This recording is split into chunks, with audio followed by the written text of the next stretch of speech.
So the whole focus of my section today is really about why it would be key in suicide prevention work that we really come into a relational space, where the relational space is one where the person feels connected, safe, and that being the critical key. So more our listening, our grounded presence over technique, that becomes the base, and from there then we can kind of explore and with the person what's going on for them.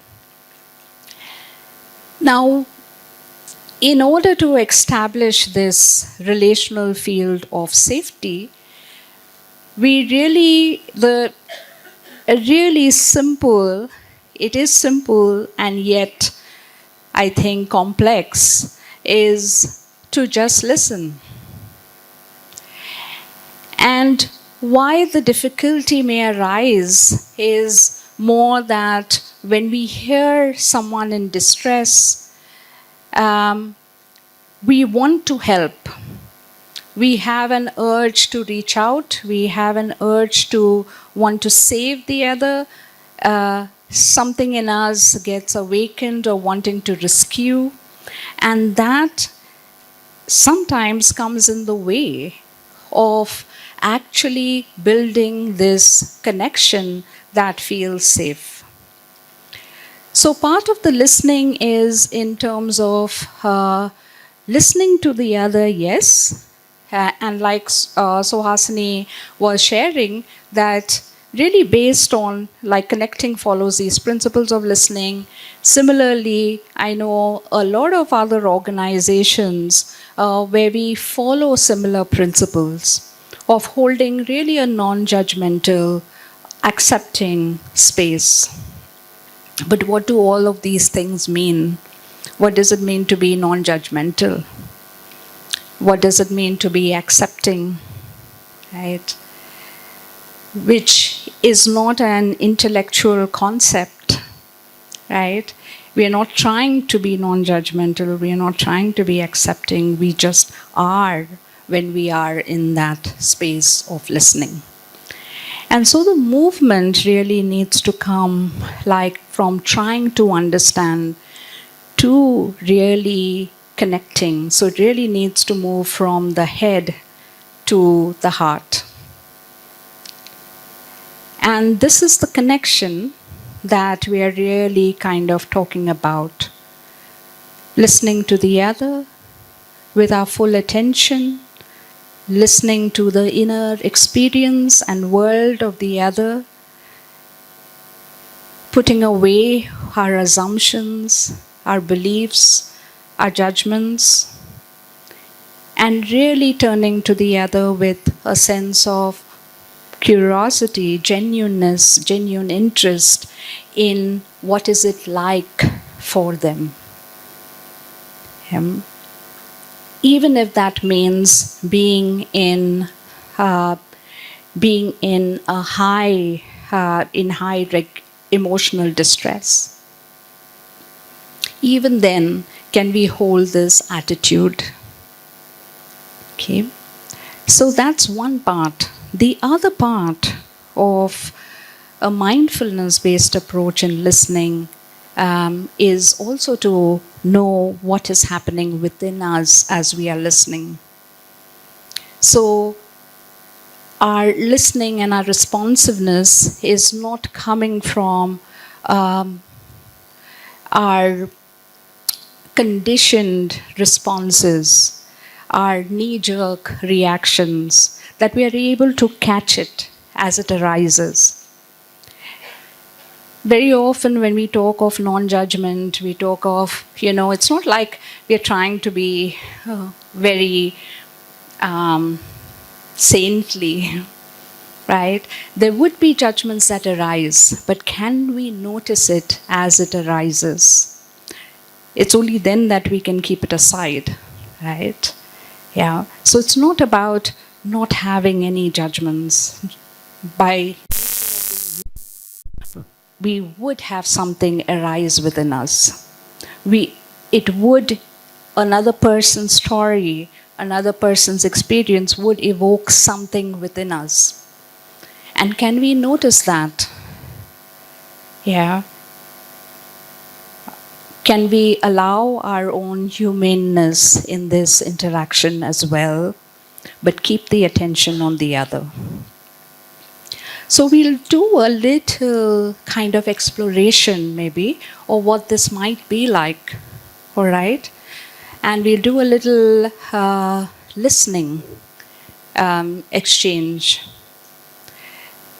So we'll pair up, and one person will be the listener, and the other person will be the speaker. As the speaker, you're free to talk about anything that is on your mind, something that feels important to you, right? And as the listener, as we start, we'll practice coming into intention first, grounding and coming into intention. And then, as the listener, all we need to do is for the next 10 minutes, just bring full attention to the speaker. Okay? Not so much in terms of trying to completely get what the other person is saying, but more in terms of listening to what they're saying, maybe the feelings that are there, and also part of your attention being within yourself. So, what we're going to notice is any urge that comes up for us to say something, to offer something, to our automatic responses. And notice that urge and simply just pull back. We're not saying that, that's the way you listen, but we're just developing a little bit of a sense of what is it that comes up within me, and can I let it rest and then bring attention to the other. Okay, so let's do that, and let's pair up. So just find someone and maybe turn your chair towards them. So this might require a little organizing. So we'll just take maybe a minute with that. Yeah. Um, we'll have a more, interactional kind of like workshop. So it would be really nice if we can come forward and yeah.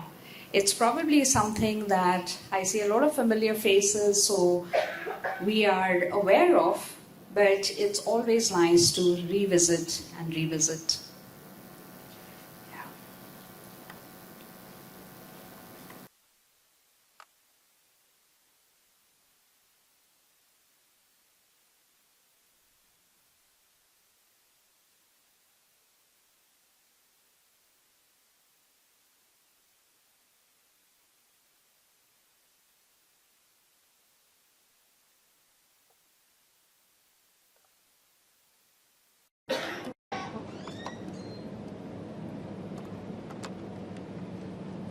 Sensing into that contact,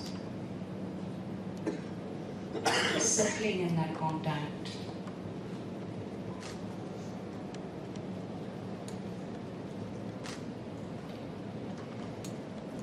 As a listener, just bring to mind a certain intention you wish to hold during this act of listening. And intention may be just something that comes from your heart, that you are really interested in what the other person is saying. You want to bring in some curiosity, some kindness, maybe some openness, non-judgment.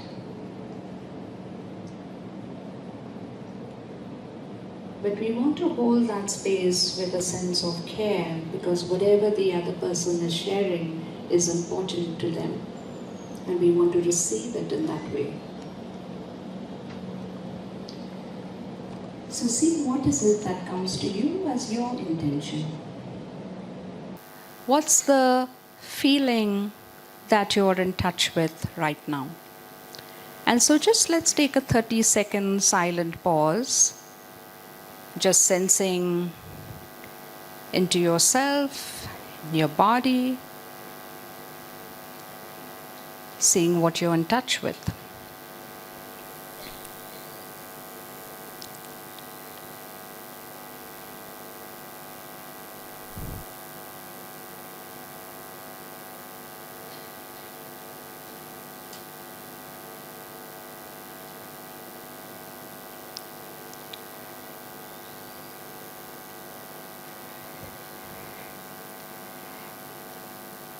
And then coming back into intentionality, feeling your feet on the ground, sensing into that contact. And now, whoever is going to be the listener, just bringing to mind your intention as you hold space for your partner.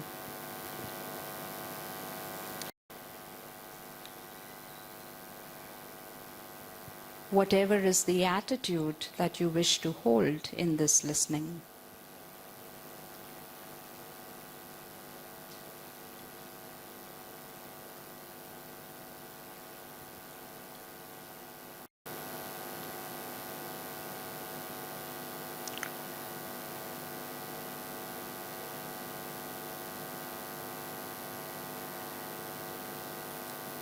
And whenever you're ready, you can invite the speaker to share with you. Yeah.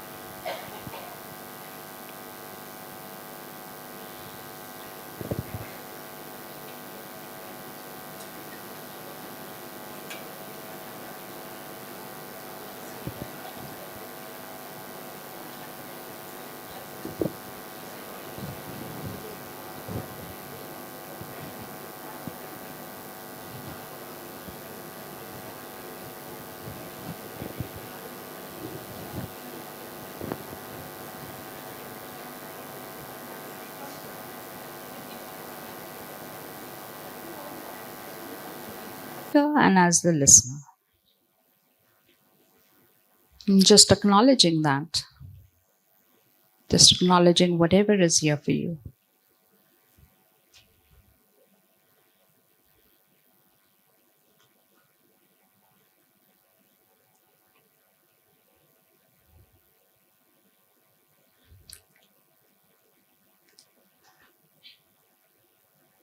Yeah, and we'll just thank our partner.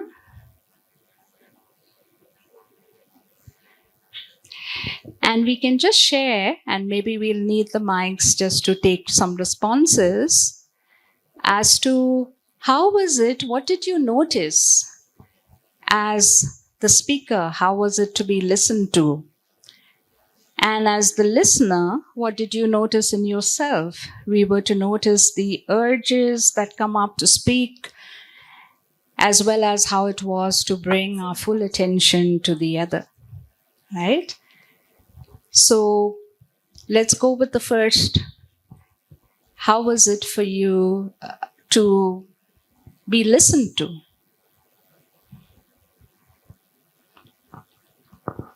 Yeah. Hello. Yes. So, as a listener, within 1-2 minutes, there were so many questions arising after listening to the partner, and it was a bit difficult to put ourselves back and just be there. I found it a bit difficult, but as time goes away, the partner was sharing, and I was able to listen afterwards. But the time span is a bit less, so this experience is just very limited. I think if the time span was more, we were able to be more self-aware about our patterns in this. So we'll keep it in practice afterwards. And as a speaker, at some point, I went blank. Okay, that's it. And that's within this short period of time. I don't know how it was, but anyhow, it was very productive, I will say, and more of a self-aware kind Yeah. of practice. Thank you. Yeah. So just in the act of speaking, something became clearer for you. By listening and while speaking, right? And also, yes, it is a short time just to get a peek into, okay, like you said, there are many questions that arise. And normally, what we do is we just move with those questions. We just move with the first things that come to our mind, right? And I'd like to take that further, but maybe some other responses of, yeah. While listening, I identified that I would have felt in a certain way if I was in her place, and I wanted to ask her the question in a way that I wanted to say if she was feeling the same thing what I would have felt. But then I was sort of seeing myself in that situation, and as a listener, that is not the best, I think. Yeah. Yeah. So you're saying that you saw yourself in that situation, like as though you were, Yeah. her. Yeah, like I would have reacted in a way if I was in that same situation. Yeah. So I was wondering if she felt the same way that I would feel. Yeah. Yeah. So some connections started to happen in your mind as to what you might have done, Yeah. right? And wanting to know how it was for her. Yes. Okay. Yes. Yeah, we'll take one more response here.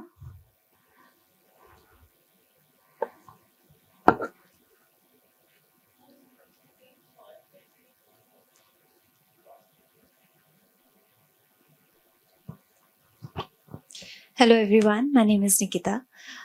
So, when I was listening, I had this urge of talking, telling, and advising at first 1 minute. And then I suddenly stabilized myself to let that speaker talk and Yeah. tell of what she is wanting to say. Yeah. And slowly I got the clarity later about what she is having in her mind. Yeah. So when I got this pause of 30 seconds, I grounded myself. And when I was speaking, at that moment, I was analyzing of what I want to talk exactly. Because there are an n number of things, topics running in our mind every time. So what I want to talk. And then slowly I started telling. And then I started analyzing, okay, ye mere mein hai, jo mujhe kehna hai. I Yes. want to talk this. And this is something I want to take from my body, inner self, and get out of it. Yeah. Yeah. So that really helped. Yeah. Yeah. That 30 seconds pause was good. Yes. That helped me a lot. Yes. The pausing, the taking time, the allowing and giving silence does a lot. Yeah. And it helps in terms of clarifying what's there. It helps in terms of noticing what's there, both as a speaker and as the listener. Right. And so our listening and our holding space for others can be spacious, right? And we can take our time and allow for what is it that wants to emerge. What is it that we want to talk about, what the other person wants to say, and take our time not to respond from some standard responses. All of that is there in our in the background, but what is really in the foreground is what's coming as a response and a connection in a heart-to-heart space, right?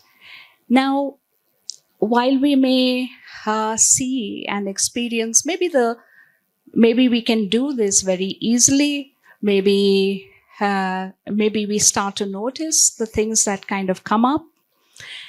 And this noticing of what comes up as the listener is equally important as attending to the other, especially when we are talking about high emotional distress and the other person feeling suicidal.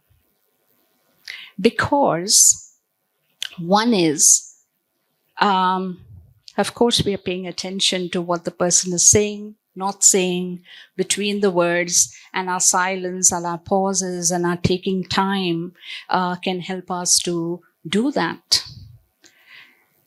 But when we are talking about suicide, because we are also part of this kind of, we have this kind of common conditioning around it, that we don't touch suicide as a society. We don't speak about it openly.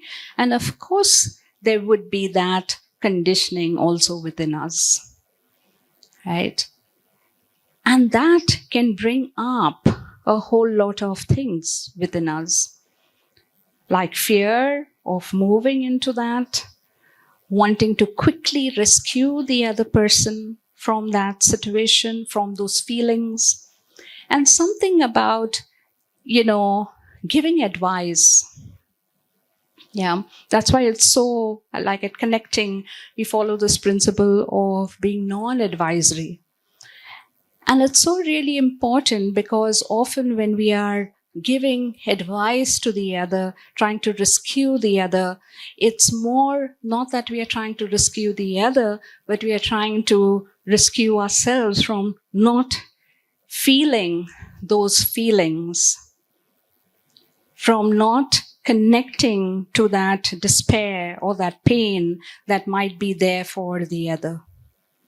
And it's in some sense, a kind of protection against that. And so we try to give advice, try to make the person feel better, trying to rescue the other so that they don't feel anything, and so we don't feel that.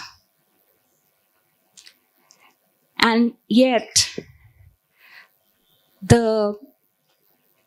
a powerful thing that can happen is that moment of connection when we can really sit with the other in that person's pain and not turn away from it, not be quick with wanting them to feel better. And it takes something to kind of just sit with the other in their distress and in their pain. And this is important, it's really important just for everything, but especially when we're talking about suicide prevention, because if we understand the inner experience, the phenomenology of what it means for, how is it for the person experiencing suicidal thoughts, right? What's that inner experience like? And very commonly, based on the work of Schneidman, he referred to it as the psych ache, this unbearable psychological pain that is overwhelming. And so the suicidal thoughts that arise from that is a way to move out of this unbearable pain rather than to end life. And this is critical, because then, as we are holding and listening, it's important to simply allow the person and meet the person in that psychological pain, to give space for it. Yeah. And as we do that, we start to notice everything within us that comes up as a barrier that doesn't allow us to give this full space to the other.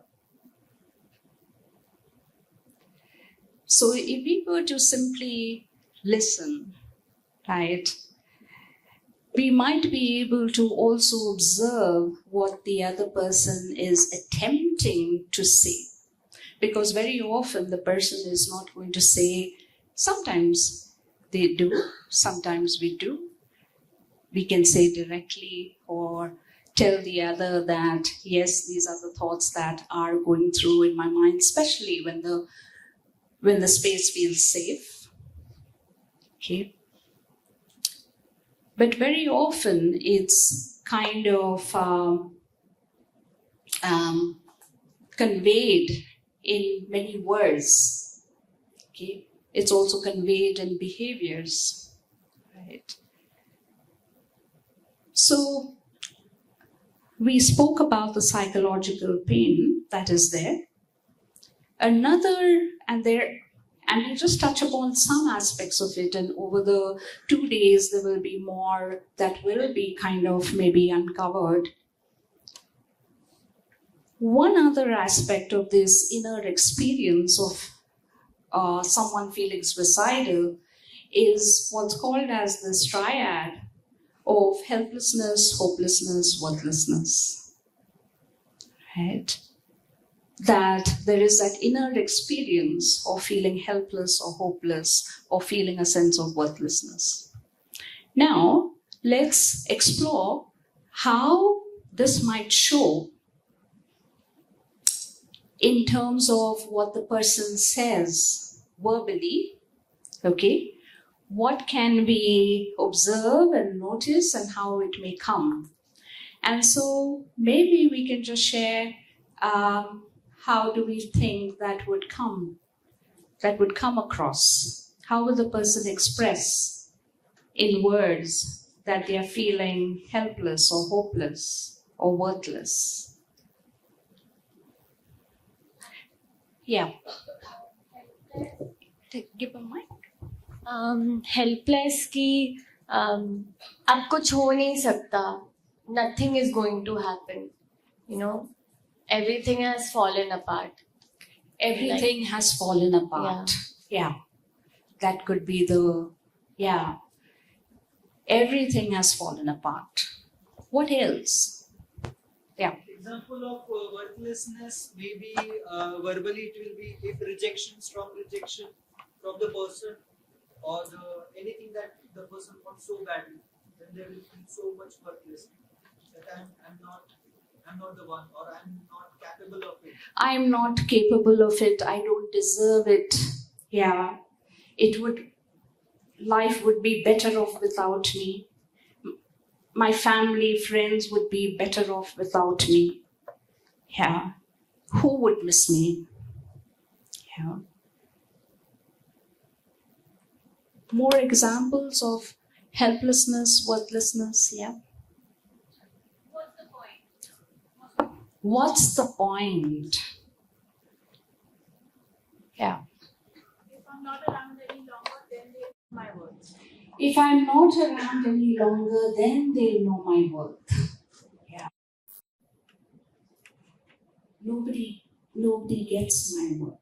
Nobody gets me. Yeah. I can't see any way out of this situation. That's a sense of hopelessness, right?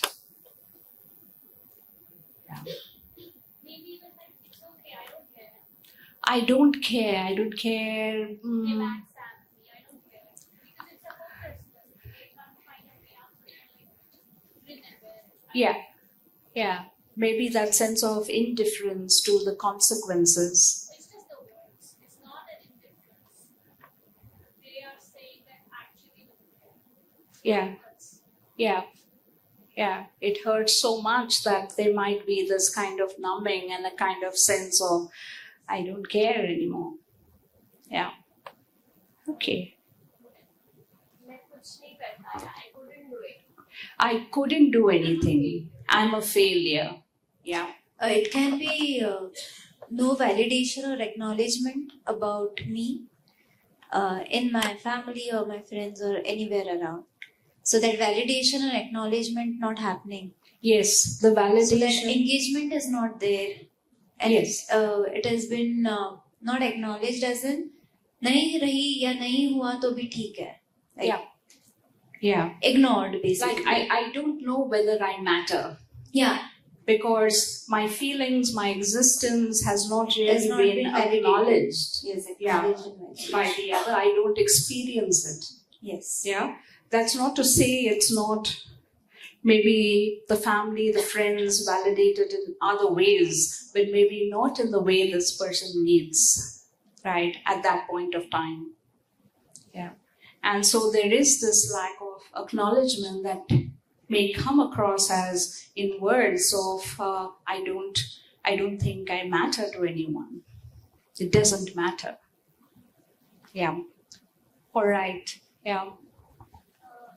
I did this to myself. I deserve to. I did this to myself. I deserve. I don't deserve. I deserve to. I deserve to end my life. I deserve. It's hard to even say that, no? Yeah. And this is what we encounter. It might be hard for us also as practitioners to really voice this and say and ask very directly, has it got so bad for you? Has it got so challenging for you that right now you're thinking of ending your life? And I think as practitioners, we struggle with this kind of ease of just allowing this conversation to happen. Hello. Yeah, Yeah. it can be like I just don't like the game. I don't like the system. I just give up. Like I go to a movie, I don't like it. I have always a choice to walk away. So I have a choice to walk away from the life. I don't like it. Yeah. Yeah. I have a choice to walk away.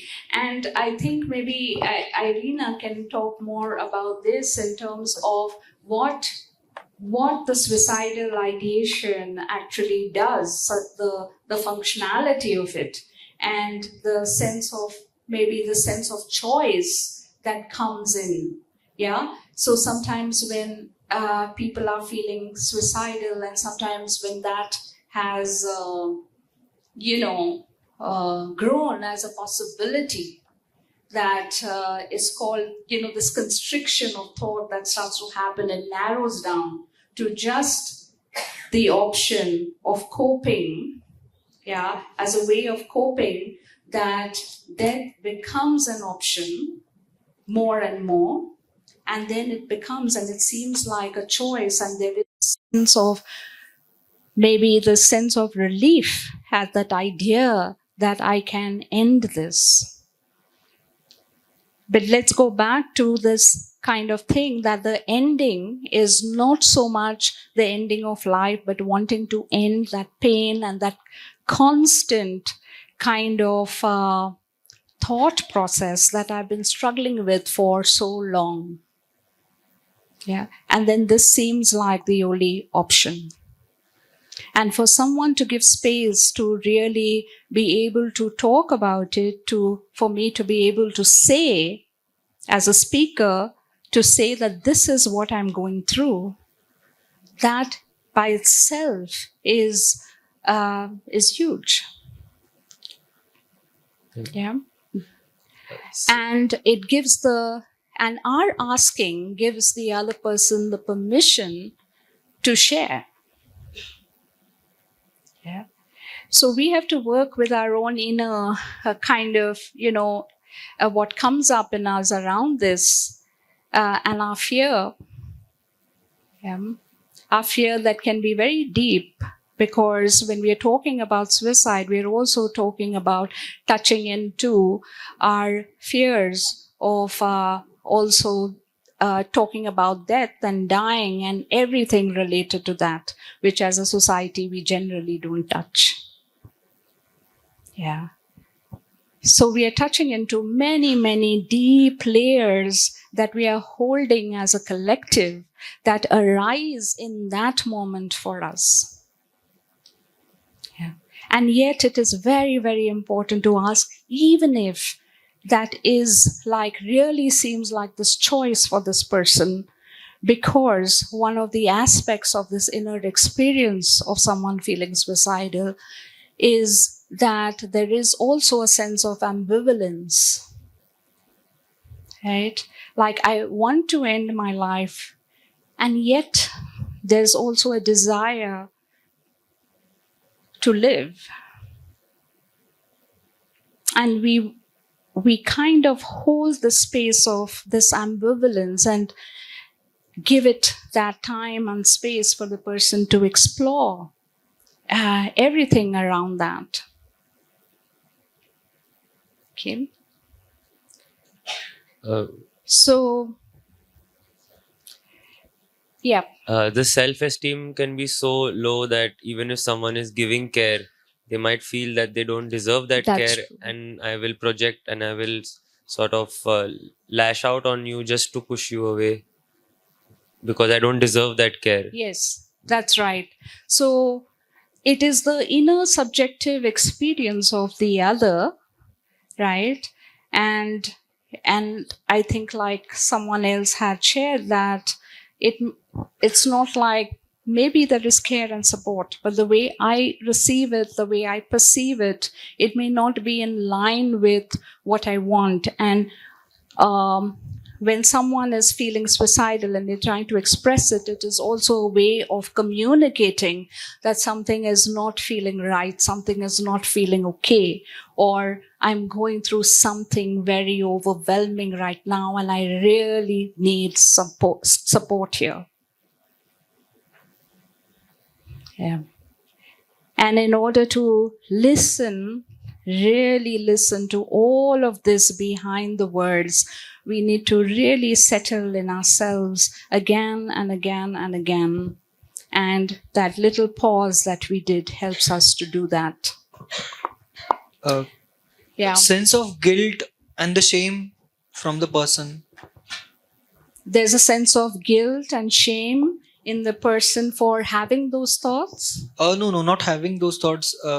If we see in the classic addiction people, Yes. they're facing Yeah. the too much of guilt, too much of shame, Yeah. which they will express and it is leading them towards the suicidal thoughts or that. Yes, that very well could be that inner experience.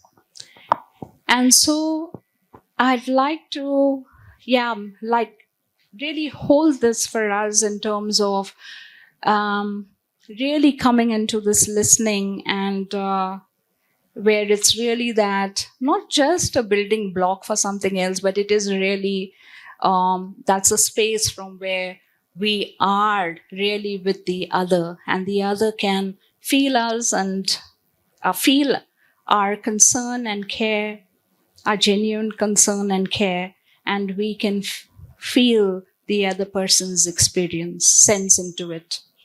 Okay. I also want to say that whatever, maybe because I didn't clarify it earlier, and I think all of us are familiar, but maybe I just say it, that just that short listening exchange that we did, just holding that, we hold it confidentially, we hold confidentiality around it, yeah, which means that we don't go and ask the other person in the break or any time otherwise about what they shared. Just leave it here. It was just an exchange. Okay? And so we'll just hold that in that exchange that we did. Thank you very much, Sandy, for that presentation. And it's really an honor to be here, truly, to see such a congruent approach. It's unbelievable to be in a presentation where I wanted to say yes to every single word that was said by the speaker, by everyone in the room. Just the approach, the relational approach, the understanding of the subject, and the really heartfelt responses. I could connect to the people that responded, and there's so much the heart of what we do also in the other part of the world. And it's such a beautiful experience to be able to be part of this network. I was talking to someone a bit earlier about how important it is in the work with suicide, in whatever we do in the work with suicide, to come into connection, right? To come into a sense of belonging, into a sense of community. Also for us as practitioners, it's so important because it can be an isolating work, and also for anyone experiencing any sort of suicidal distress. because that in itself is a great, great expression of isolation and disconnection. So it's so beautiful also that this is part of this, it's under the umbrella of this beautiful organization that's called Connecting, because everything at the heart of working with any emotional distress is about connecting. And today I'm going to speak a little bit about the functionality. What can we learn also from the suicidal thoughts? Because they can be, and they are usually, a treasure to be explored. We can think of it as a treasure to be explored rather than a problem that we need to fix or to solve or to turn away from, or to teach someone how to distract themselves from that part in them. And it was beautiful that when I said a treasure to be explored, I saw some surprised glances in the audience. And it's absolutely true, because if we can connect, we until now it was spoken absolutely about non-judgment and acceptance and openness, and also building on that, how is it if we go deeper and we look with curiosity, with authentic, deep curiosity at what is this trying to tell us? And I'm going to build up on the response from earlier about the choice to walk away from, I don't like a movie, you said, right? And then I have the choice to walk away. And suicide absolutely can be seen as the choice to walk away from life. But actually, if we look deeper, what are we walking away from? What in my life is not working at all, that it's not possible for me to live like this anymore? And this is always very useful, that we can, when someone says, I cannot live anymore, or I don't want to live anymore, if we can hear, I can't live like this anymore. So what does that like this hold? And many times I say, and I consider some of my clients, I want to say that, are telling me, but you seem almost excited when I share that I have suicidal thoughts. And I say, yes, actually, yes, I'm excited. I'm excited because this is an amazing guide towards what in your life is not so authentic or not so aligned with your heart, with who you are, with your essence. And there are so many people that might be living in chronic depression, right? In a life that is lived halfway or even less than that, but they can live. It's bearable, right? And they go to the end of their life having lived, and at the end they might say, I would have wanted to live differently, or to live so much more. And that can be the treasure to be explored in the suicidal crisis, in the suicidal part, because there is that moment that will push you to the edge. And from that moment, if we're willing to learn from it, it can be that transformational crisis that puts our life in alignment, and it makes it truly worth living. So that's why I'm excited, absolutely. When a client would say that, that's why it's my greatest pleasure, honestly, and honor. I always say it's a privilege to work with people who are on that edge and to be able to speak about suicide. I'm coming from the compassionate inquiry approach and from the school of Gabor Mate. So it's very much everything I'm saying, but also everything that I heard until now is very much based on the same principles of openness, of curiosity, of compassion. But when we say curiosity as practitioners, and when I say practitioner, it can be any helping profession. It doesn't need to be psychotherapy. Many times for a suicidal person, the first support is an emergency service maybe, or even a friend, or a social worker, or a teacher. Any of us can be support persons, and might be the first person that will encounter that for the one in suicidal distress. Now, we need to remember that a person in suicidal distress is in their most vulnerable and also most authentic side. For those of you who maybe already had contact with that, either maybe in yourselves or in someone that you supported, you saw that right from that place we have nothing more to lose. So we are deeply authentic. The masks are falling. The wounds are there, the beliefs are there, and we are bare naked, right? So when that person is truly authentic, how is it if we can get into this field of resonance and also ourselves be truly authentic? And that's really easy to say and hard to do as practitioners. Because the discussion until now was also, what do we think we need to do? And you see, I use the word, especially the word I need to do. What do I have to do if someone discloses that they're suicidal? If I ask my client, if I ask my friend, then what do I do? And it's a natural human response. It's the beauty of our problem-solving mind that wants to fix. It's a big problem, let's fix it. Let's make you live. And it's a beautiful and honorable agenda, but it's an agenda. It's what I want for you. It's not what you want. And in that moment, I come as a practitioner, as a support person, I come in the space and I take your space. And this is really a subtle change of perspective. Because again, it's absolutely honorable and that's what we want. If anybody would ask me, what do you want for your clients? Of course, I want them to live, but I want them to want to live, to really commit to that. And I cannot do that for anyone. So in that place, it's about what I was saying about our own authenticity. And what does that mean? It's exactly as Sandy was saying, it's not about being empty and having no reaction in front of it. We are human. We will have reactions. We will have our own perceptions of risk, because I'll be talking a bit later about risk assessment. And the valuable question is to ask myself, how comfortable am I with risk as a human being? How is my view upon death? Am I afraid of death for myself, actually, somewhere deep inside? Then that is something that I will project onto the other person, and I will try to save them from my own fear. It might not be their own fear.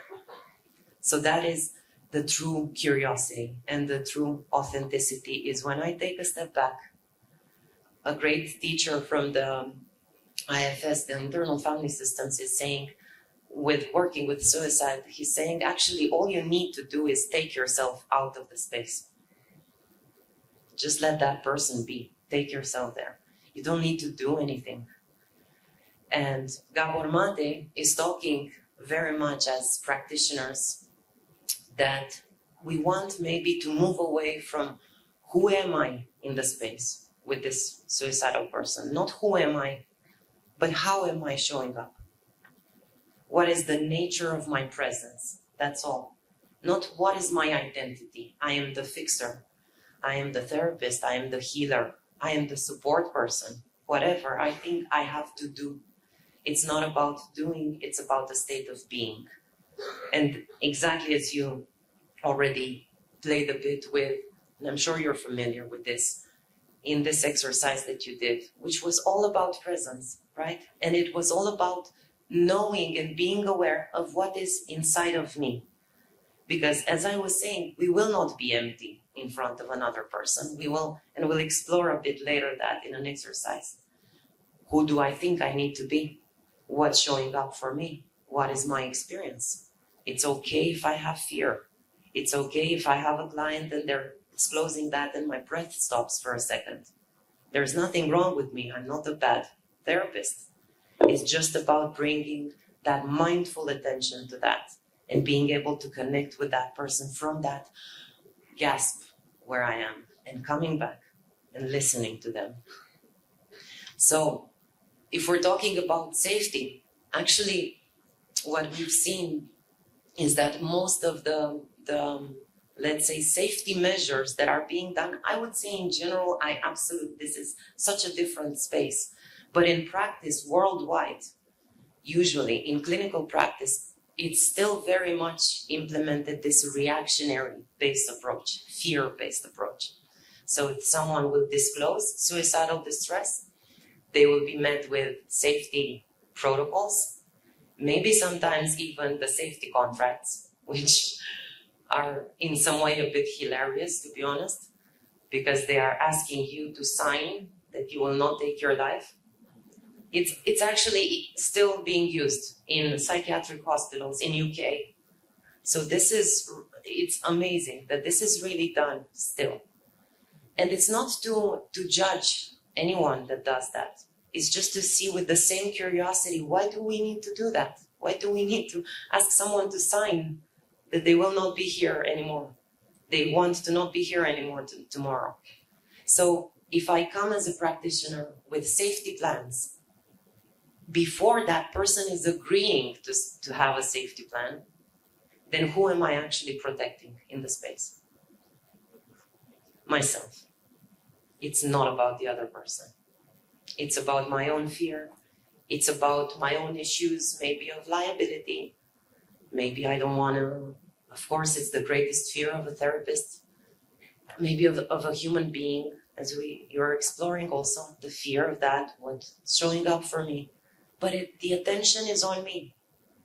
Because if a person has that deep vulnerability and safety with us to tell us, hey, I'm thinking of taking my life, I cannot do this anymore.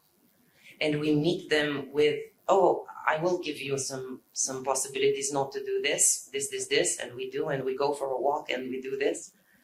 Then what I'm coming with in the space is actually a power dynamic, a power disbalance.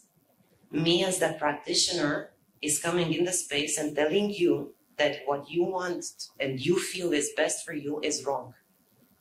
And that I will give you options and ultimately I will save you. So that's what we don't want to do.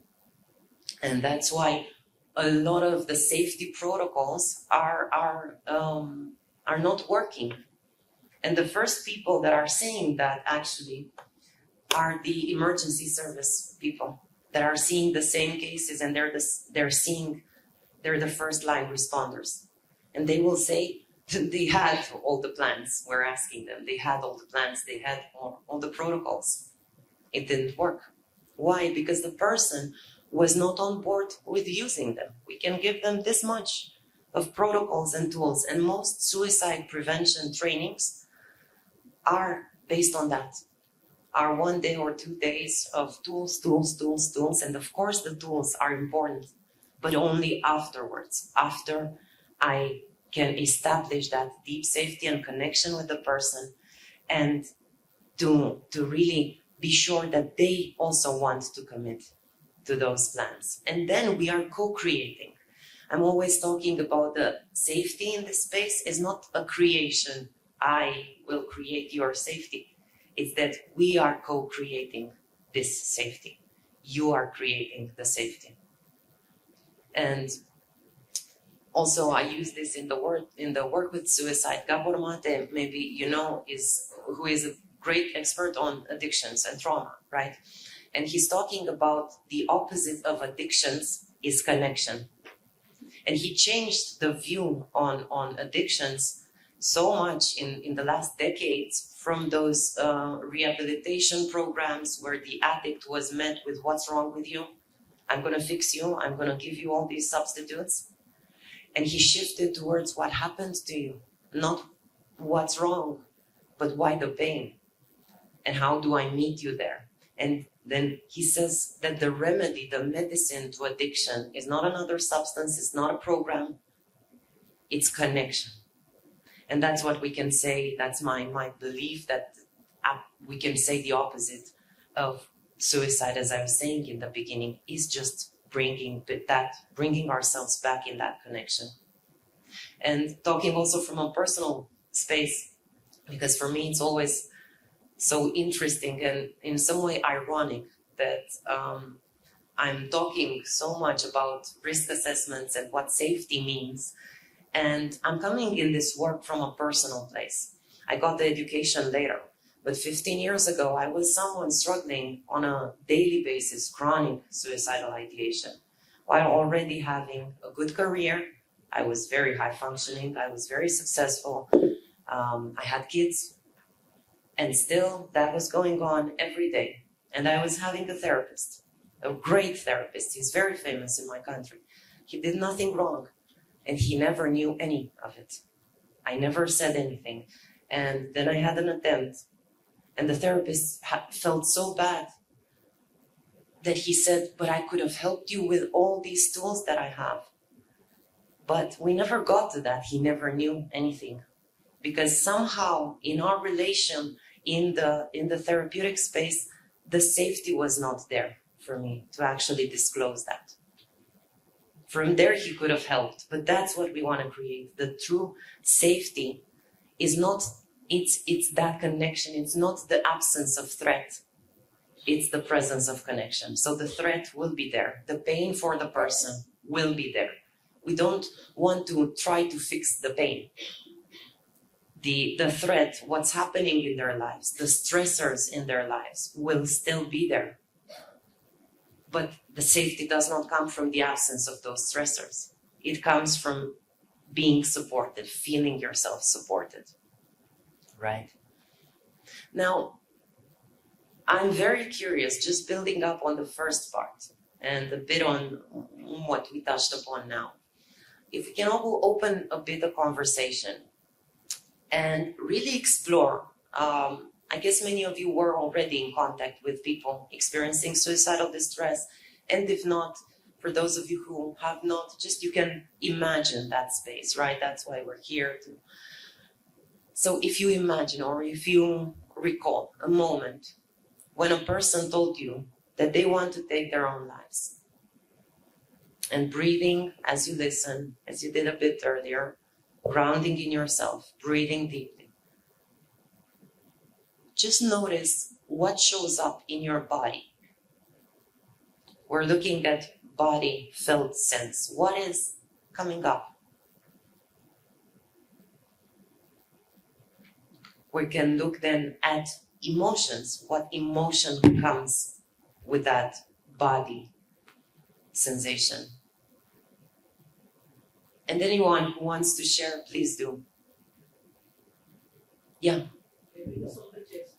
Yeah, heaviness on the chest. Okay. Emotion I couldn't figure out. It was numbness. Aha, emotion was numbness. Okay, okay. Numbness is also a physical experience. It's cutting us off from something. And beautiful, as you said, emotion, I couldn't feel it, right? It was the numbness. Yeah. I've experienced someone acknowledging that they wanted to commit suicide. And I recall the sense of panic and anxiety that I had Yeah. at that point of time, not knowing how to deal with it. Yeah, yeah. So panic, yeah, panicking. That I felt. As a Yeah, result. that you felt. And if you can recall that, how did that show up in your Yeah, body? so there was, I felt that I developed palpitations. Mm-hmm. And I realized my palms were sweaty Yeah, and my legs were trembling. yeah, right. That's So that. heart palpitation, sweat in the hands. So And legs. I felt very anxious that night. Yeah, yeah. I was much younger, but that was the sensation I remember. Absolutely. It's not about age. Thank you. Thank you for that. Yeah. So shaking legs. You see how intense our physical experience is in that moment. Yeah. Let's see if there are other experiences. Yeah. In the neck, what, a constriction? No, it's like breathing, like a heartbeat. A heartbeat. Yeah. Yeah. Yeah. The heartbeat in the neck. Yeah. Absolutely. Absolutely. Yeah. Yeah. So when I heard something like that, Yeah. I just felt blank and hollow. Blank and hollow. I heard it with my ears, but then I couldn't feel any of the senses. It was just blank and hollow. Aha. Blank and hollow. And how was that for you to hold hollowness and blank inside of you? At that moment, I felt I was lost myself, Lost myself. Okay. and I don't think I wanted to calculate any further. Yeah. But that was a thought that, I don't know what will happen. As in, How can I even imagine this? It is unimaginable. Aha, so such a strong disbelief, right? I'm imagining this. It's not real, right? No, I cannot imagine if that sentence comes You true. cannot I imagine. cannot. It is unbelievable or unimaginable. Aha, so it's so big that it's unbelievable, it's unimaginable. But that sense of hollow and losing yourself. Yeah. So let's hear that. Thank you. How that feels in our body to connect to I lost myself. There's nothing. It's hollow. I cannot even imagine or believe. Look how big it is. Our own experience, and that's perfectly right and perfectly valid. But how can we then be in the space with someone in having this extremely intense experience, heart palpitations, lost, panic, legs shaking, absolutely, hands sweating. And then we are required by some thought or by society or by our regulating body or whatever it is to, and now do something from that state. So that will not be the organic need of that person. We will not be open and flexible to feel that person, but we will be in a contracted state. Yeah. It feels like that we are mirroring them and not reflecting them. Yeah. It feels to me like that. Yeah, it can be that we are mirroring their experience, or sometimes we are even feeling the experience that they are cut off from. It can be also that in therapy, it can work like that. But still, it's in that second, it's my experience, right? So it's not about in myself making it go away, but bringing that mindfulness attention of, this is happening to me. I'm in panic. I lost myself. And let's see that's a perception. I'm still there. I didn't lose, but of course, the perception is I lost myself. And now going to the last step, which in what we do is the most important. So we looked at what is the physical, what is the emotion, what is our belief. And it can be a belief about myself or a belief about the other person. So they're experiencing suicidal thoughts. Who do I think I need to be? What do I believe of myself then? Can you connect to that? Or what do I rescue? I heard. Yeah, a rescuer. Yeah, what else? Savior. Okay. What goes on in your head? Let's see, what goes on? Hello. Hmm? Yeah. Actually, if some person expresses that they want to commit suicide, I don't have experience as a therapist or counselor, but like say in any other informal discussions with anyone, I will feel bad that the person is going through that much pain. Mm-hmm. But on the other hand, I will have some kind of relief that they are expressing that. So most likely they are not going to commit suicide because they express. The one who actually commits suicide is, as per my understanding, very unlikely to express that they want to commit suicide. Yeah. Absolutely. There's that sense of ambivalence that Sandy was talking about. They're talking about it. So it seems that you're a bit more comfortable with that scenario that at least they're saying, so you're connecting to their wish to live part. Yeah? Great. Yeah? I think that if they commit suicide, it's going to be my fault. My fault. Exactly. If we're honest, there is that part inside of us that will say, what if this is my fault? What if that means I'm not a good enough therapist? I could have done better. I conduct this training for, we're not calling it suicide prevention, but we're calling it suicide attention. It's international for helping professions. And there are so many that are saying this, exactly this, when they had an experience or imagining that experience, that the first thing they would say, I don't know if I can, they go in a freeze. Maybe I wasn't good enough, everything that I knew, but it's making it about me. From the best place possible, it's not about selfishness, but I'm making it about me. And so from that point, how easy is it for me to really get curious? That's where we started from curiosity. It's really hard to be curious if I'm constricted in my body, if I'm in panic, if I believe I need to save that person, or if that it's my fault, it's all on me. Very difficult to be open and curious, right? So if we can work with ourselves in that, in letting go of these beliefs and respecting deeply the client's, the person's process, seeing, wow, okay, so this treasure to be explored, what is it telling us? What might not be working? What do you have in your life that is too less or too much?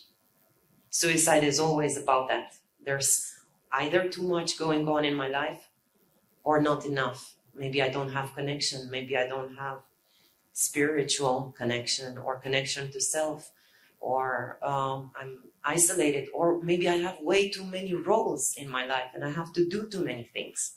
So there we can work, and many times the suicidal crisis becomes, as I was saying, what enhances the quality of life further on.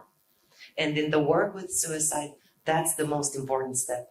And what's being done in practice and in risk assessments and risk management is usually just avoiding a temporary crisis, the immediate crisis. But it's not enhancing the quality of life long term, so that we can make suicide unnecessary long term for a person. That's what we want, right? Because we can keep them safe today, tomorrow we can tie them up to a bed in a hospital. That's widely done. But how long do we keep that person? And then we lose them long term, right? So let me see now how much time. Yes, we have a bit of time.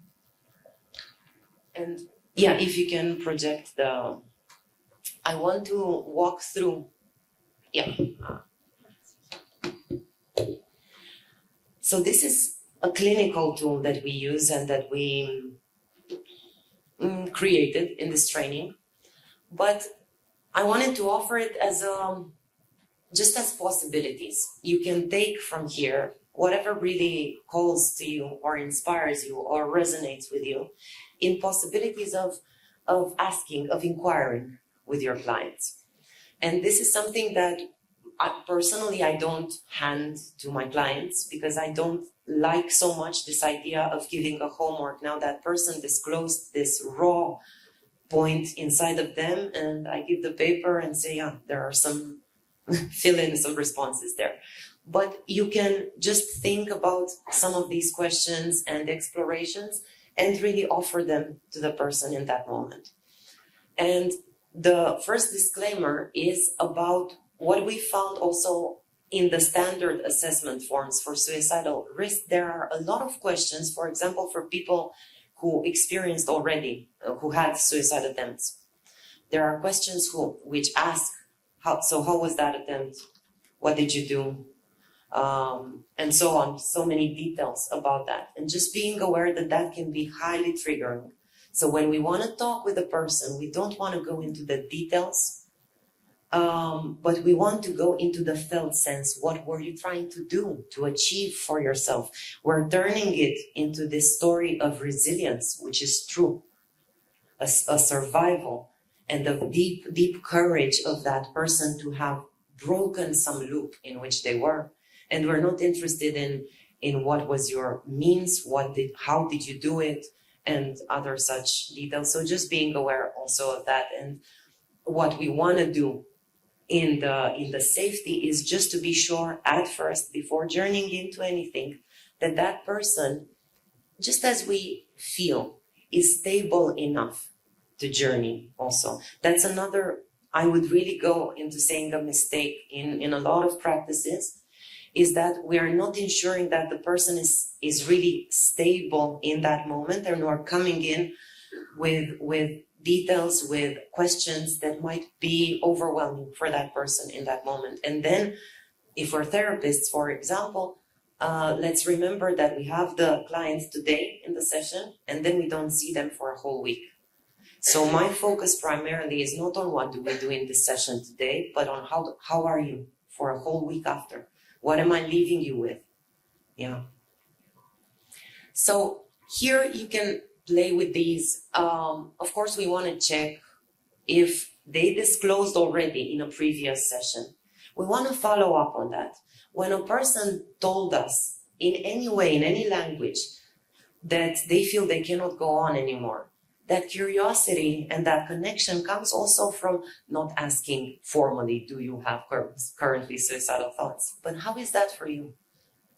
I remember you said that, so I'm curious. How do you feel around that now? How did that grow in you? Is it the same? But just really bringing that discussion and that willingness to know authentically. I'm curious how this fluctuates, because let's remember that also the suicidal experience is a wave, right? It fluctuates. And the person's perception is that it's always, and let's hear the word, always like this. That's why the perceptions, there is no way out, I'm trapped, it's always like this. It's not always. So we want to bring that attention. This morning I felt a bit better, but now I'm again there. Okay, so there was a wave, maybe, yeah?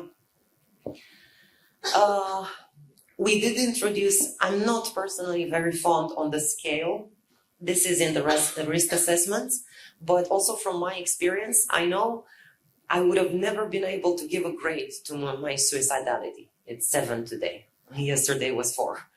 I wouldn't say that's, but why it can be interesting sometimes is if the person is already a bit more distanced from their experience, maybe we worked a bit with them and they're stable, then that can bring a little bit of prefrontal cortex, a bit of attention online and say, yeah, actually, today it's a 6 and yesterday it was way more. Yeah, but it's still in the discussion around this wave, in helping the person see that it's not always like this. Because if we let someone believe, and we believe also that it's always like this, then the best solution is suicide, actually, if it doesn't change. Even in ourselves, if we have chronic pain, for example, or broken leg, if the pain is as sharp all the time, no rest, then any sane person would want to escape it, right? This is an interesting exploration, possible exploration that is not really very frequent and very common. How do your suicidal thoughts emerge? And that's another point where we can bring that curiosity, because they're very different, and people will say, will disclose in one language or the other that they're having suicidal thoughts, but many times even they cannot really describe how do they come. And for some people, they might be, for example, intrusive, violent images. They might say, I'm seeing myself do this, and really violently. But that, for example, is usually not really an indicator of their high risk. But it's being taken in practice as high risk, especially in psychiatric practice in general. And that means that that person is really impulsive or can have a high risk. But there is such a thing, and it's really common, as suicidal OCD. Yeah, OCD, obsessive compulsive disorder. So the fixation of the mind. At one point it worked in giving me relief. This is many times part of the chronic suicidal ideation, right? And in risk assessment, let's say, we want to see if that person is in active plan. Do they have means? Do they have a time frame? I want to do it tomorrow with these pills in this way, then that's a risk. Yes, high risk.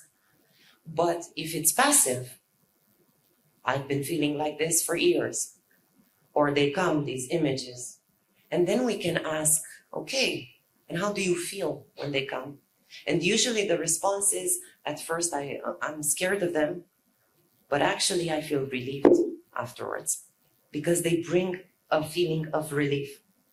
For example, I have a client that has a fantasy of their own funeral. And they're a really high achieving professional that has a lot of things on their plate. And how they deal with that is that before something that is very stressful, they close their eyes and they imagine their funeral. Such an interesting experience. And when I asked that, okay, so tell me more, that's really fascinating. What does that do for you? They say, okay, I imagine myself resting, first of all. I'm done with the work. And then they say, and all my loved ones are around me. I see all my friends, and I never get to see them anymore because I'm so busy. So he imagines how he sees his childhood friends, all the friends, everybody he didn't get to see, that are connected and are there with him and his family. So it brings him rest and connection. And then wonderful. Why not use it? Many times the suicidal ideation and suicidality as an experience is what keeps that person alive. This client of mine would not be here. He works it's like 3 lives in one. It's impossible. But this fantasy, for example, provides some relief. So from that point, we know when it comes, then it's too much for you. So what can we maybe make some space in your life so that it's bearable, right? That's why it can be such a guide. Or it can be, for example, impulsive need from the person. They might say, I really feel this. I really feel it in my arms, in my palms. I really want to do something to my body. That's a very different experience. And I would say that's a more high-risk experience because actually their nervous system is very activated in that moment. It's an activation, and it can come with an impulsive need to act on it, right? So we want to check, is it a felt sense? Does it come from this, oh, I cannot be in my body anymore. I need to escape my body. That's one experience. And the fact that I have brief images, it's something totally different. Or, and look in yourselves also at this possibility maybe of a time in your life, a moment where, for example, you crossed the street and it just happens that you didn't look right or left. I'm crossing the street. If a car comes, well, that's also, it's passive suicidality there. And why am I saying that? It's not so that we jump on it and do something, but so that we're interested. So how come you don't care anymore, actually, if you live or die? And that's where we want to go. What does that show? How often does it happen for you? And here, this is a screening that we might want to have, because if it increases in frequency, even with that suicidal OCD, for example, if it becomes 20, 30 times per day, and people have commonly these experiences, they might turn their head and they see the image. At a point, it can become too much. And then there's the need to just make it stop in some way. So we want to see if there's this kind of this escalation from time to time to a lot. We want to see, of course, that is a risk. If they attempted suicide in the past, why is it a risk? It means that they jumped from using it as a coping mechanism to actually believing its story and going that extra length. So we know something about that person and we want to check for that, right? And from here on, this is the interesting part. We are we're opening the discussion with the person around the functionality. Again, not what was wrong, but what was it trying to do for you? Did you, at the moment of the attempt, want to die? Now, in my experience, when I ask this question, people are completely flabbergasted and they say, of course I wanted to die. That's why I attempted. And when we go deeper, did you want to die? Or was a part of your experience wanting to go away? It was a part of your life that wanted to die and to make space. Many times we know it as a helping profession, that people don't really want to die, but they don't. Most of the people believe the story of the suicide, and many times they perceive that they're living with an internal enemy, that there is this in me, and that's why they're not sharing. I know that in my life then, that's why I was not sharing with my therapist. Again, there was nothing wrong with him, but I was having so much shame and perceiving that I'm living with an internal destructor and enemy that wants to do something, wants to kill me. And that was very hard to disclose. Whereas if the discussion would have been, this is a valuable part. This is an ingenious mechanism. This is a teacher for us that is guiding us somewhere. Then from there, at that point, the experience could have been integrated. So that's what we want to explore with the people in front of us. I'm not going to go through all of the, because it's more of an extensive, let's say, list, but you can also see if what calls more, what you find more valuable, let's say, as an exploration. We want to see how, if there is a person that had an attempt, how that was handled again. Because the amount of shame and isolation that they live with, if they were met in a very reactionary way, is in itself a big risk factor, because they will not disclose again. So if a person disclosed and they were handled to the family, and the family was hyper vigilant, again, I was talking yesterday with some people and about this practice of families, of course, being very scared then if the family member has these thoughts, and we're locking them up. I have a client who was in a hospital in the US, and the hospital told their mother, remove all the doors from your house so that you make sure that she doesn't cut herself in her room. Remove the doors. So these are the safety measures that are many times offered to people. Or families, of course, families are not educated in trauma work, in therapy, and they shouldn't be. It's not their, right? And they're very hypervigilant. And that is a risk factor for the person. Or if they were met with, why did you want to do this to yourself? This is, again, it happens when the ambulance comes, for example. What did you do? That first question, what did you do, is an imprint for that person. I did something wrong. There's something wrong with me. I will keep this to myself. And actually, the biggest risk factor with suicide is silence. That's it. It's that simple. If people talk, then there is safety. If we talk about risk assessments, for example, a very interesting statistic, I don't like usually but statistics, but this one is really important, is that 95% of the people who died by suicide were assessed as low risk. And that 80% of the people that are assessed as high risk, let me see, 85 die by suicide, do not die by suicide, that are assessed as high risk. So these are statistics from the American Psychologists Association and psychiatrists. They don't work. That's the truth. They don't work. Because actually the biggest safety is getting the person to share.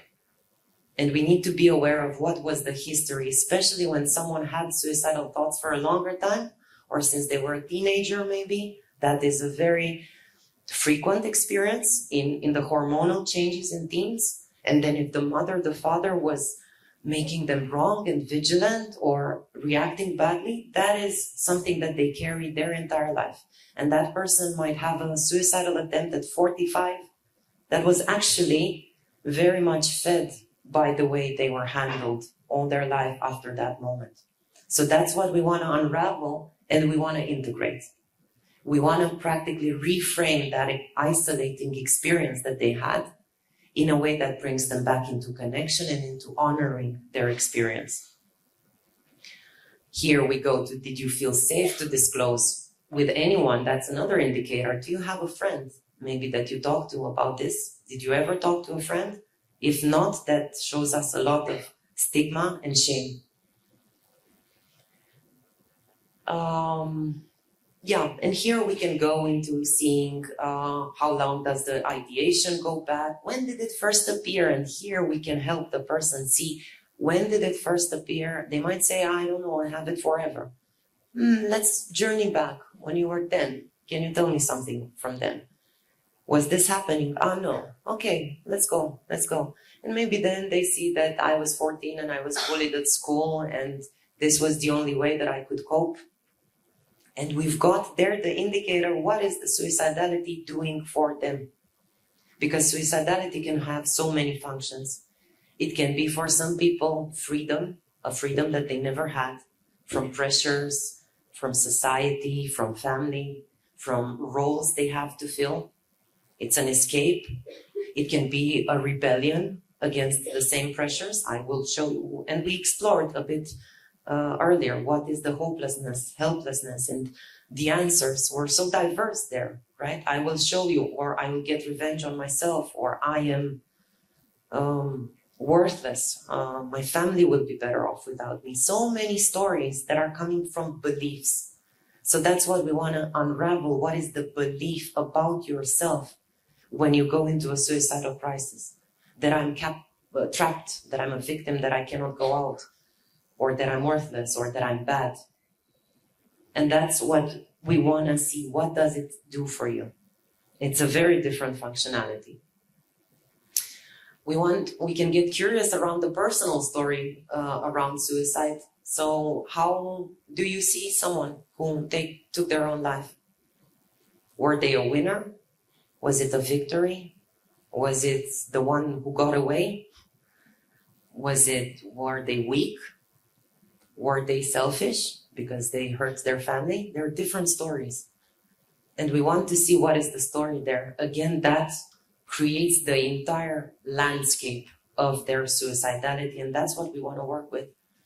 How do you feel towards that? Are you ashamed? I'm embarrassed about it. I'm ashamed that it comes, the suicidal thought. Or it's this friend that I don't talk to anyone about, but it really helps me and it brings me relief. Or it scares me terribly when it comes. It's such a different experience. And again, what we want to do there is create that dialogue between us, but mainly intrapersonal in that person with their suicidal part. How is this dialogue inside? Can you get curious when it comes instead of saying, oh my God, again, I want to take my life. What's wrong with me? Can we help them be, okay, I'm noticing this thought again or this image. What might be happening for me right now? What's here right now? And that takes them to their essence, to their core. And that's where it becomes so valuable. It's almost like a chronic illness. And those of you who maybe, or chronic, an illness, a pain, maybe you know that sometimes that pain really guides us into what is not working for me right now. And that's suicidality. It's a chronic pain that stabs there when something is too much. And what do you hope will happen if you complete suicide? What is it that you're looking for? What will it do for you? And that's again the specific imprint. What I find, how I see it, is that suicidality for each person is like a fingerprint. It's unique. And it's being handled everywhere like it's the same experience for everyone. It's completely unique and it's completely personal, and it says everything about that person's life and story and beliefs and how they think of themselves. Yeah. Okay. How do I close from up? Yeah. Okay. Okay. So just making sure we are in time. Just also to allow if there are any questions around this, around what was said until now, or comments, or... Do you think it helps if a person is saying they're suicidal? Does it help them to even... Yeah, so that... Yeah. Do you think it helps to sometimes when they're saying they're feeling suicidal for a very long time? Does it help if we ask them, what would bring you out of this moment? Yeah. Or can you think of a happy moment, a time, or anything? What we do generally at our suicide helplines is we try and ask them, what situation would you think you would be happy in? Mm-hmm. So what we do is we try and get them out of that mind frame of suicidality, Yeah. to moving to a frame of if X, Y, Z would happen in my life, I would be at a better space. Yeah. So what I want to know is, if we ask these questions, do you think it helps them change what they're thinking? Thank you so much for that question. It's very valuable. That's how I see it. And again, this is the way we approach it. That's a very valuable work to do, but it's the secondary step. So how does it look like for you when life is worth living? How is that? And we're bringing that quality in. Let's remember, though, that for some people there might be a point where they say, I don't want that. The voice, they're pleasing us. They don't want to feel better. They are pleasing us. Yeah, it can be. And this is again very common in practice. Yeah, thank you. This is with reference to the anecdote you told us about a client who fantasizes about his funeral. Yeah.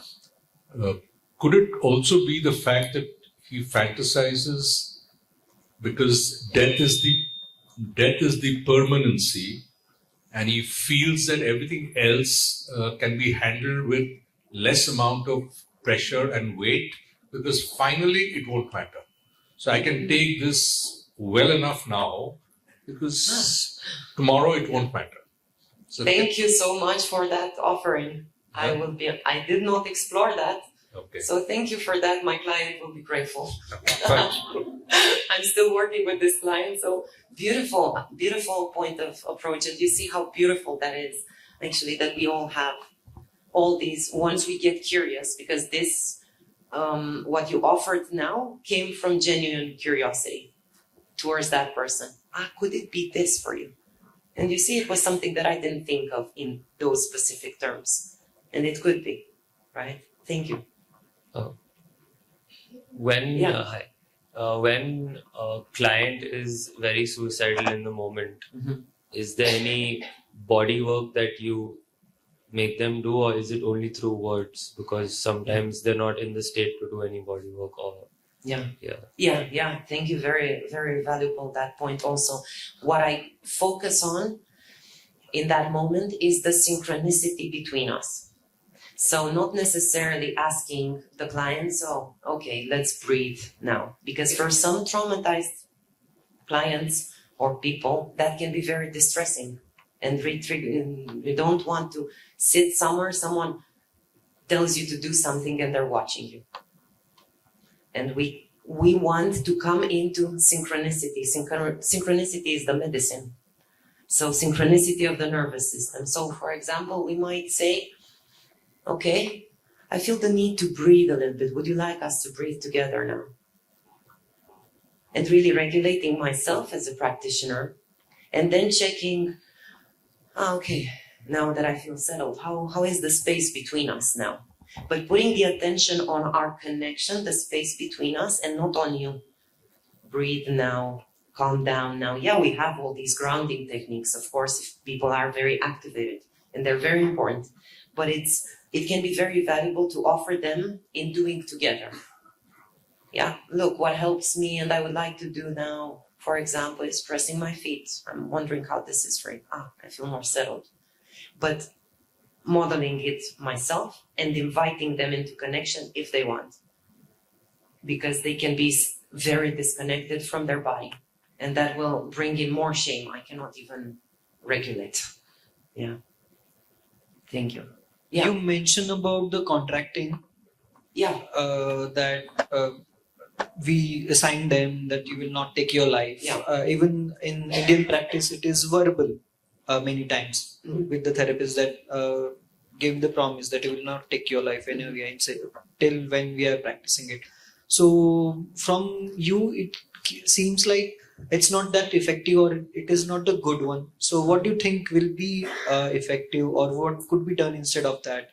I think it will be give sense of support to them that I have promised them, or it is some kind of responsibility on them. What do you think your views on that? There are so many approaches, and again, I want to make it clear, I'm not making wrong any approach. And trust your gut feeling. It can be that, and I used this with a promise with 2 clients until now, although it's something that I don't teach, let's say. But my gut feeling said that the connection between us, that could be a good material for them. But in exploring what they make it mean if they give their promise, because otherwise it's something that I take on my back. Now I have to please you as the therapist also. And many times that's the trauma. That's what led to suicidality, that I pleased someone and I left myself aside. I lost myself. So now I cannot take my life because I'm going to disappoint the therapist. That doesn't sound like a life worth living. Yeah, it can help us in the moment. Maybe we won't lose a client. but it's not actually, right? So what I would go to would be, again, curiosity. Okay, and exploring some of these questions. These are the intake form for me. So this is what I will use in the first session that a person discloses suicidal thoughts. Either maybe it's the first session that we ever do together, or maybe we worked already for 6 months and now they feel safe and they say, then I'm going to start feeling into some of these questions and asking what I feel is right for that person. But mainly turning it towards the functionality. What does it do for you? Can we welcome this experience? It says something. And as I say, that's the biggest safety factor. But again, if you feel in yourself, but not because a training said, that's what I would say, not what this training or any other training said. If we don't go into using our tools because the training said so. But yeah, if you feel that the connection is like that and you would be a really valuable resource for that person into this promise, then absolutely go for it. Yeah. Sorry, one I question. think we need to end. One more question. Yeah. Hello. Yeah, if there's someone who didn't, yeah. I have one question that when we do this risk assessment, Yeah. in that these few questions are there. Like, have you planned before? What kind of a planning you had? Yeah. So are we not inducing that thought, or are we not, of course, we do not intend to reinforce it, but it might happen that person has not thought of it and he might start feeling that, oh yes, I have not planned. So shall I? So whether, these questions, whether there is a risk of inducing those thoughts or consolidating those thoughts more. Okay, so just so I'm clear, you're asking if there is a value in asking about if they have the means, if they thought of how to do it. Absolutely, there is. That's a very important question. We actually would be a responsibility for us to, once they disclose I can't do it anymore, and we can go further into asking. And once they say, yeah, I did think of taking my own life, then we should ask, okay, so did you think how to do it? So there we can have the what determines if there is an active plan or if there is a passive plan. But because, for example, we might have someone who starts stacking up on pills. It's a risk factor already. It's an active intent. It's a plan and something that they're doing. What I was saying is mostly about past attempts.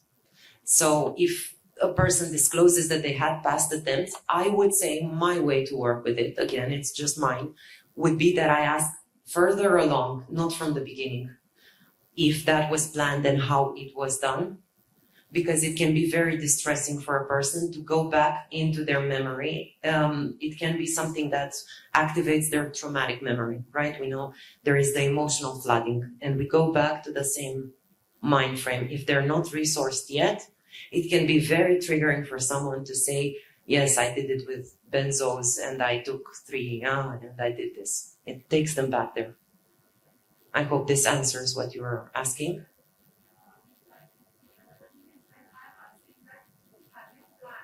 Yeah. And if person is actually having just fleeting thoughts of then this question will not trigger this thought that, oh, if I am on a serious note, I should then plan for Okay. Very good question. Thank you. I didn't understand it exactly. I would say no. It's a very good question to ask. No one will start getting closer to suicide because we ask anything. It's the same thing of the fear, what Sandy was talking about, the fear of asking. It's not like we're going to plan it in anybody's head. Nobody will take their life because they were asked if they thought about that. So they will not start stacking up on pills because someone asked if they have the means. Yeah. So absolutely, it's a really good and valuable question that we need to ask, actually. Yeah, thank you. Okay, thank you so much. Thank you for the contributions and the dialogue. Thank you.